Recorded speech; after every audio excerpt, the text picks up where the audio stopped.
Si vous voulez en savoir plus sur Scanfall et son importance dans Flutter, vous êtes au bon endroit. Dans ce tutoriel, nous allons voir ce qu'est un Scanfall et comment l'utiliser dans notre application. Si tu me découvres pour la première fois, je suis Gerdo. Sur cette chaîne, je partage mes connaissances en programmation. Pour ne manquer aucune de nos vidéos, je t'invite à t'abonner et à activer la cloche de notification. Scanfall est un widget qui permet d'améliorer notre interface, car il propose la possibilité d'ajouter une artbar. Une artbar en général se loge en haut de l'écran et permet d'afficher le titre. Notre titre ici sera la chaîne de caractères. Le type sera la chaîne de caractères MyApp.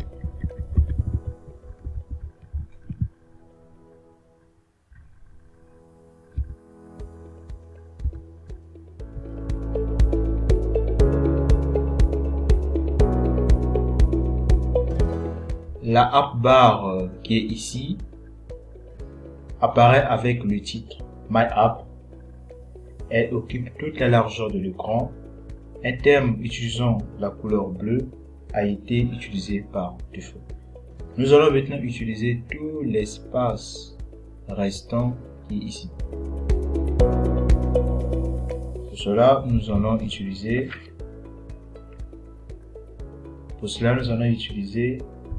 la propriété body. La propriété body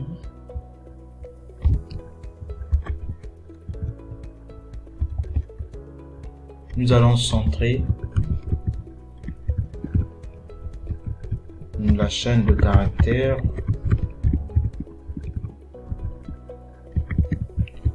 salut les codeurs. Cette chaîne de caractères sera centrée au niveau de l'espace blanc.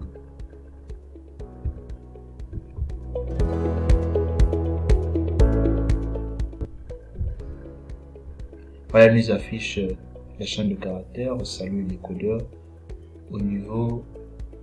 au centre carrément de cet espace blanc.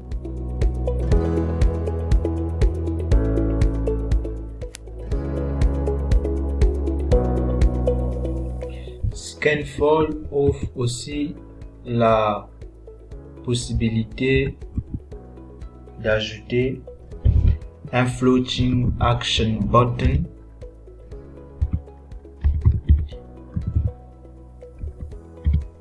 Floating Action Button est un bouton flottant qui se trouve la plupart du temps en bas à droite.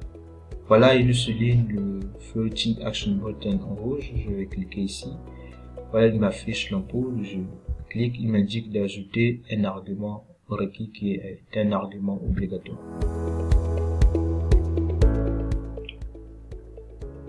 Il m'affiche l'argument de manière automatique.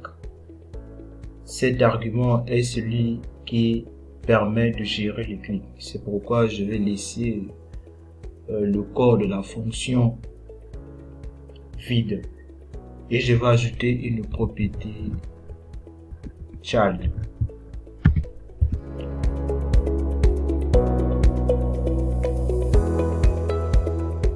Cette propriété va avoir un seul widget qui est le widget texte. Ici nous allons écrire OK.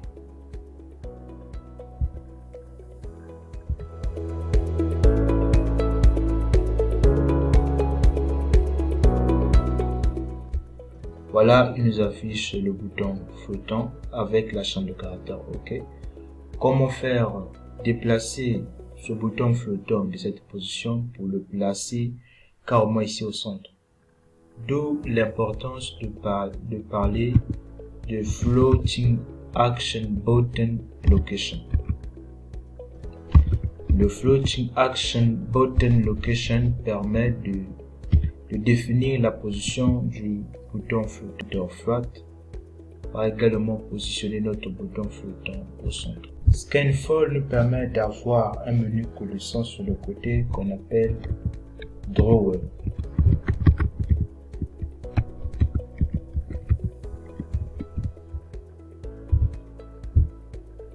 Je vais ajouter la propriété child. La propriété child prend un seul widget. Pour disposer plusieurs widgets à la propriété child, je vais écrire le widget column.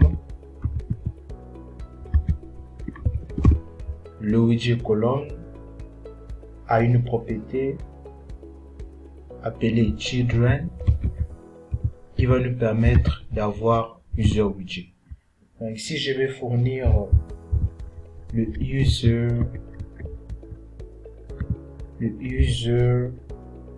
account drawer header. Le user account drawer header nous fournit automatiquement deux propriétés. Nous avons la propriété account name qui nous indique le nom du compte actuel de l'utilisateur. Le nom ici, ça sera le nom, ça sera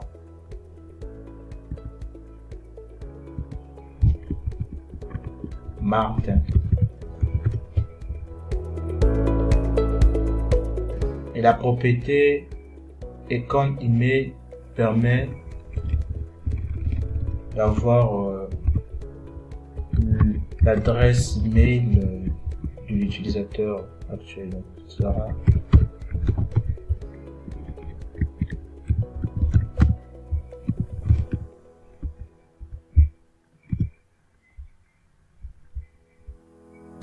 nous allons voir ce que cela nous affiche.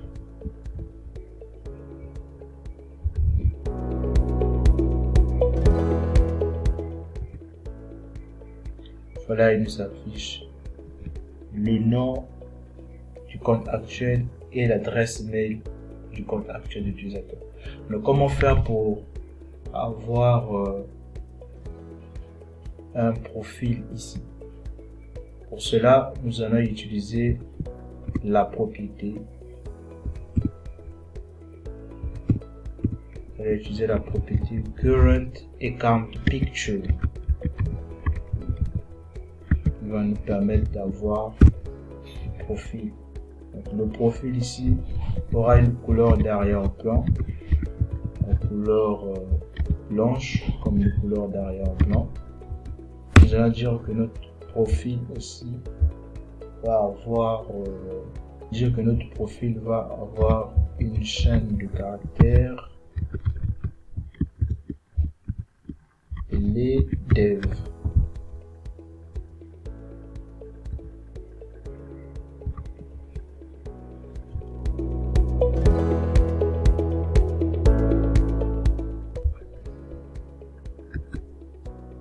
Voilà, il nous affiche le profil avec le profil qui a pour couleur d'arrière-plan la couleur blanche et avec la chaîne de caractères dev. Comment faire pour lister ici le titre et l'icône? Pour cela, nous allons utiliser le widget list. Le widget list style nous permet d'avoir le titre et l'icône. Nous aurons le titre téléphone avec son icône.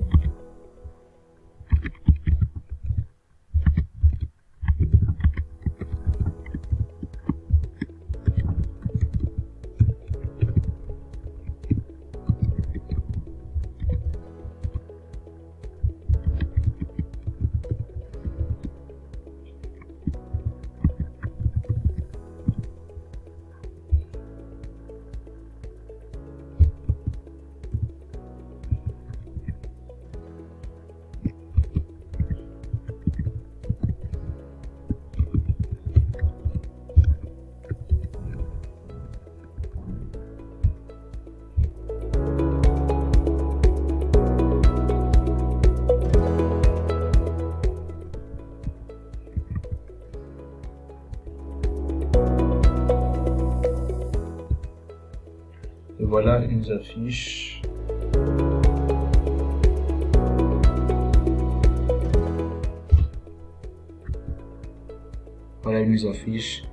l'icône téléphone avec le titre téléphone.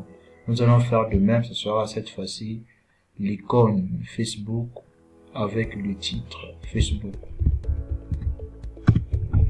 Nous allons copier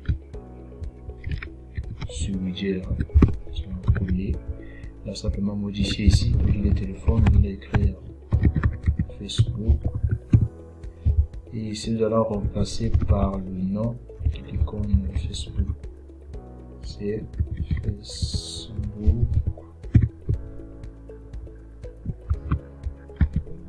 Facebook Rwandais.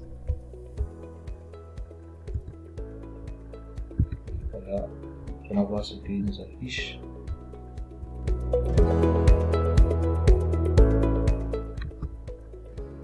Et voilà, nous avons le titre Facebook avec son icône. Dans Android, il est complexe de mettre en place la barre de navigation. Scanfall offre une facilité de la mise en place de la barre de navigation. Vous avez certainement rencontré la barre de navigation dans des applications comme YouTube, LinkedIn, Instagram. En fait, la barre de navigation facilite la navigation pour l'utilisateur. Avec la barre de navigation, nous avons la possibilité d'ajouter plusieurs icônes ou des tests ou les deux dans la barre. Ici, il nous souligne le button navigation bar. Quand on clique ici, voilà, il nous en fiche un pool. Et quand on clique, il nous recommande d'ajouter un argument requis, un argument obligatoire. C'est au niveau de cet argument-là que nous allons pouvoir créer notre icône avec le test. Pour cela, nous allons utiliser le button navigation bar item. Spécifier le titre. Le titre, ça sera home. Et nous allons spécifier l'icône home.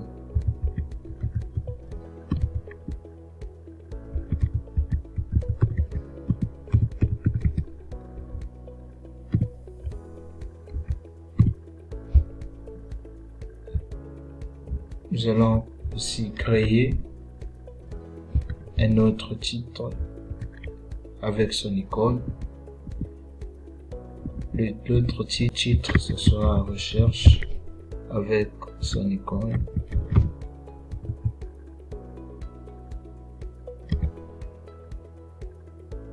Nous allons ajouter un dernier qui sera le titre ici, ça sera profile avec son icône. L'icône ici, je vais mettre l'icône de profile.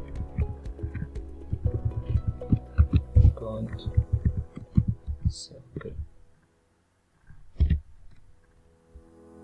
Voilà. Je vais voir ce que ça nous affiche.